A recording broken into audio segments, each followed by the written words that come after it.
Hey y'all, welcome back. Today we're checking out, it seems Manchester might be getting an underground after all. Kind of.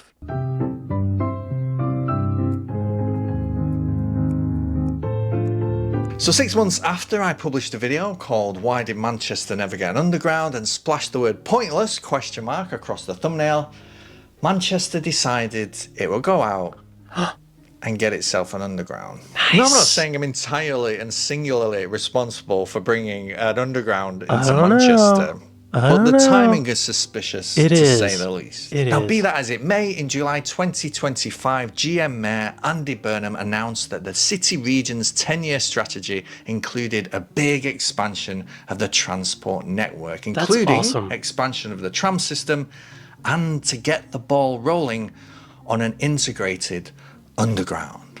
He also said that this was essential to the prosperity of the region, given, of course, that Manchester is the fastest growing city region anywhere in the country, and that transport is vital to that. Yes, it is. So, since we already looked at past schemes to get an underground into Manchester, see aforementioned video, how about we just take a deep breath, dive straight in, and see what these initial plans look like exactly on the drawing board at the moment. Nice. It's time to look again at Manchester's missing underground. All right. Cue the music.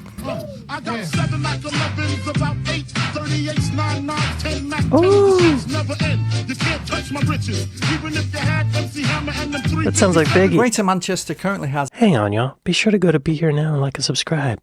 This is interesting. I didn't know Manchester was the fastest growing city in the region, or in the country. I think this is great. I feel like the north of England and Britain overall needs more civilization. Is that the word I'm looking for? Investment. That's the word I'm looking for.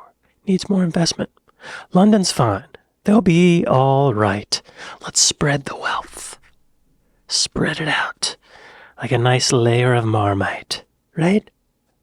Or thicker than that, HP sauce. A nice thick layer of brown money. Get it?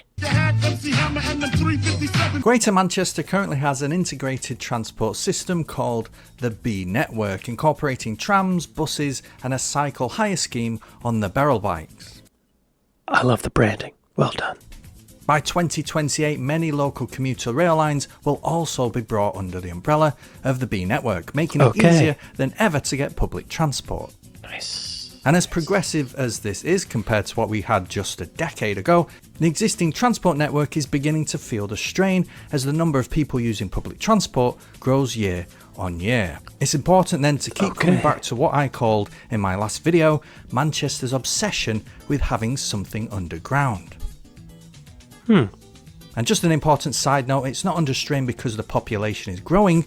It's only grown actually by a measly 200,000 people since the 1960s. It's actually because there's a conscious effort to get people out of cars to cut pollution and increase health. That's good. And the number of people living in the city centre has boomed in recent years, and hardly any of them are car owners. So public transport becomes more and more important. Wow. And hardly any of them own a car? Wow. That's a totally different lifestyle than what I'm used to. Everyone here has a car. Pretty much. At least one. And bigger point to make, when we talk about an underground in Manchester, we're not talking about a completely isolated network of commuter lines like you find in London and other big cities around the world. Often what people mean when they refer to an underground for Manchester, they're talking about a way of bringing the existing railway and tram infrastructure around the mess in the city centre on the surface. Now, it's populated and sometimes isolated as the satellite towns can be from Manchester. Bringing a completely isolated underground system to Greater Manchester is virtually never going to happen. Just never going to happen. So for me, there are that kind of makes sense. Just because there's Manchester, and then around Manchester is pretty rural, isn't it? Show me on a map.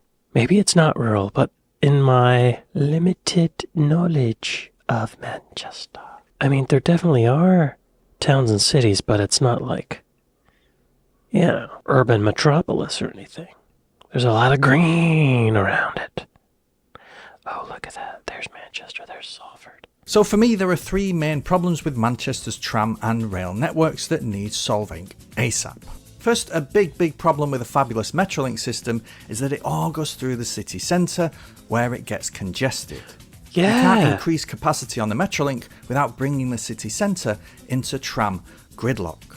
I was looking at that map that he mentioned earlier. Hang on, where are we here? Wait a minute. There was a map. There was a map he showed, and everything was this one. Like, what about Barry? What about Barry? What about Northeast Growth Corridor? Why isn't there something between Rockdale and Bolton? Right? There should be a line up here. Because then if you're in Bolton and you want to go to Rockdale, you got to go all the way in the middle of the city and then all the way back. It's inconvenient. I'd rather hop in a car and go straight from Bolton to Rockdale. You know what I mean? So even though in an ideal world the tram network would grow and serve more people and reach more places, it'd be constrained by a bottleneck of its own making. Right. Second, Manchester's railways are also congested on this section around the south of the city. Because there was never a line built over here, all modern day trains have to pass through the city along this viaduct, which, by the way, only carries 2 lines. Passage through the city is slow and these commuter stations are always very busy. And only 2 platforms at Piccadilly over here actually serve this incredibly busy route. I bet that gets so The crowded. infamous platforms 13 and 14. Show me on a map. Oh. Yeah. And thirdly, we just have a slow, old-fashioned railway service in general. Overcapacity in the region is enough to put commuters off travelling by train. Manchester should have been connected to its neighbouring cities of Liverpool, Leeds and Sheffield via high-speed rail by now, easing capacity on the commuter network across the north. Wait. Okay, he said high-speed rail. They're connected with a train though, right? They must be. They're not that far away. They should be. What if I wanted to go from Liverpool, taking a train? Yes, the yellow line. Okay. It's only an hour on a train from Liverpool to Manchester. Not bad. So considering Manchester has a good tram network that needs improvements and expansion, and a really outdated railway infrastructure that needs tackling, what would an underground for Manchester actually look like? That's a lot of On digging. the surface, there'll be new rail stations, expanded tram lines, such as that to Stockport beginning in 2030. But when it comes to the underground, it's all a little murky still. So the Mayor and Transport for Greater Manchester are actually talking about 3 lines at the moment, all crossing the city in different directions, with Manchester Piccadilly at the heart. The first mentioned is a line running from Media City at Salford Quays down here in the southwest, across the city centre to Atom City up here in the northeast. Great. Oh look, Rockdale. So letting the metro run underground from Cornbrook to Victoria via 2 media and tech hubs actually helps tackle the first problem I mentioned before with tram congestion in the city centre. Okay, Next yeah. mentioned was a vague northwest to southeast line also passing through Piccadilly and presumably linking the main line here at Ardwick with Salford up here, therefore easing congestion on the only 2 Piccadilly platforms, 13 and 14. It's a lot of heading this way. digging. And a third line would run north to south, connecting Collyhurst to the airport. And I know that sounds good initially idea. quite daft, but like Atom City, to the this airport. area is another one of them redevelopment regions, Northern Gateway. Yeah, that's a good idea. Look into the future. You gotta have a train to the airport, right? Yo, that's a lot of digging. It's a lot of digging. Around pipes. They're probably gonna find all kinds of cool ruins and stuff, I would imagine, right? Connecting this to the airport down the Oxford Road, Wilmslow Road corridor would allow it to incorporate the city centre, the universities, the Royal Infirmary, and because this doesn't incorporate any existing tram or train lines, it could potentially be a completely separate, segregated underground line, rapid Nice. and independent. And finally, let's not forget there are also plans for a brand new Liverpool to Manchester railway running Awesome. via Warrington and Manchester Airport that Awesome. would require an underground station at Piccadilly. Now at the moment, the details of this are unknown, so we don't know how much of it will be using new as opposed to existing infrastructure. But if done properly, it has the potential to create a direct connection between 4 of the region's major focal points and lay the foundation for what could become something more exciting towards Leeds, Sheffield, and maybe even York. Oh, hey. So you could go all the way from Liverpool to York. That's huge. Yeah, that's exciting. I don't like, this probably seems really dumb to some people, but I find it really exciting. Like to not have to drive a car and to not have to get on a crowded train. Feels utopian, right? What's ideal and also realistic for 2050? Whoa. I mean, that's only 25 years away. Damn. Well, that's kind of depressing because I guess I didn't think it through, but in my mind it felt like this could all be built in a summer, 3 months. But 2050, damn, might not be around to enjoy it. Now, I'm not stupid. I played City Simulator computer games, so I'm just as much as an expert in transport planning as these experts in transport planning. Yeah. And I know that when you put any sort of mass transport down, you shouldn't focus on whether it's commercially viable. When you put a new road down, you don't ask whether it's going to make a profit. We just ask whether it's necessary, whether it's needed. Transport of any kind should just focus on the moving of people from one place to another. I don't know. Easing congestion and letting the city breathe. Declogging traffic hotspots can have such a massive positive effect on a local economy, as well as making the city more livable. I mean, that's an ideal way to think about it, but you gotta get that money. The transport itself might run at a loss, but the economy is benefiting. And now this is a point I'm really quite proud of. When you design a transport system, you've got to design it bigger than you need. Not for the demand now, but the demand you want in the future. It's like when you buy your kids new clothes. That's risky. You don't buy them clothes that fit, you buy them baggy clothes. That's true. That make them embarrassed to be around their friends because they will grow into it. And Right. You're not wasting your money. Right. I thought my size for a t-shirt was a large for years. I still haven't grown into a large t-shirt. I'm still a medium. Thanks, Mom. Now, there's still a danger in all of this, of designing a transport system that revolves around the city centre and sucks the life away from the satellite towns. Travel between any 2 of these towns at the moment is left only for the buses. So while we're in sandbox mode planning what we'd like to see, why don't we throw in that orbital tram route I mentioned in a video a few years ago, before I was old and jaded? Now we've got a commuter network covering the whole of GM, albeit a slow-moving light rail one rather than a faster subway. And with the 3 underground tunnels, you've got system flow and less congestion. And of course, on top of that, a wide-reaching bus service. And at some points, I probably should mention Liverpool, where the commuter rail network of partially above ground, partially below ground lines serves pretty much the whole of Merseyside and the most populated bits of the Wirral.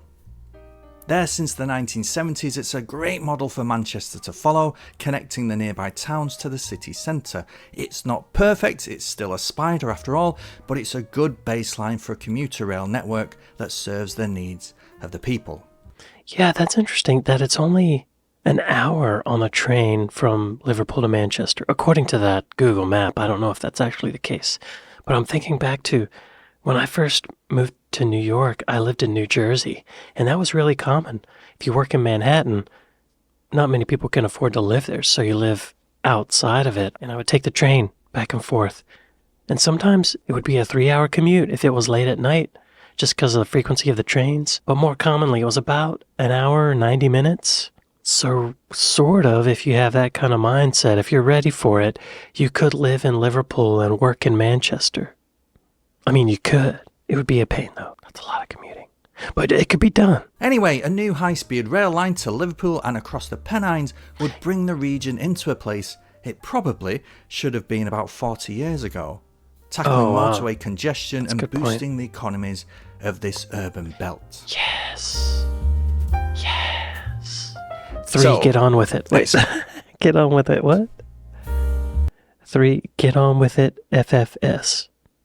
Oh, for f***'s sake.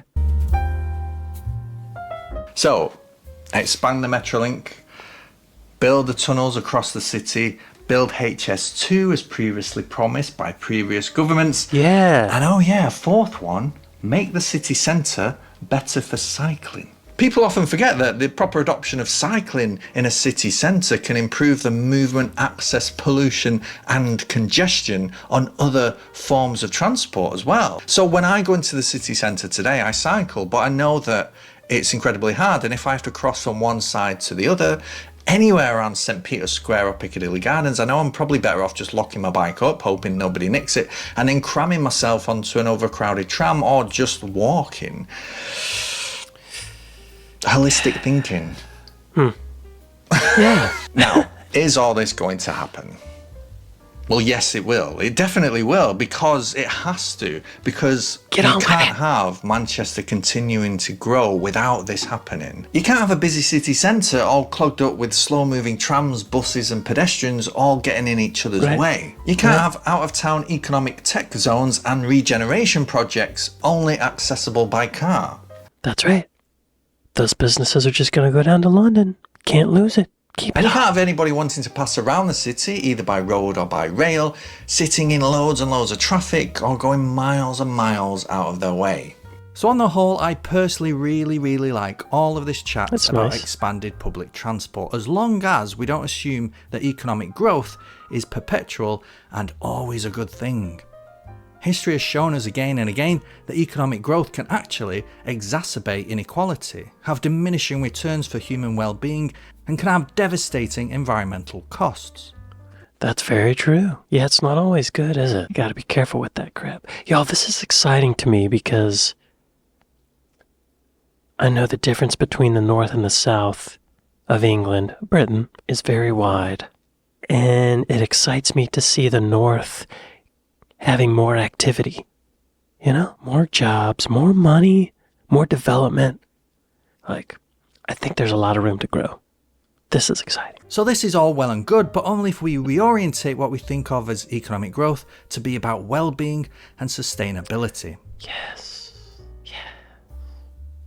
So there you go. Thanks so much for watching this video. Please do let me know what you think about all this in the comments, by the way. I love reading your comments, especially about stuff like this, which is all hypothetical still technically, but still incredibly interesting. And so it's open to a wide range of opinions. And you guys have some of the most detailed comments out there, and I love reading them and learning so much from them.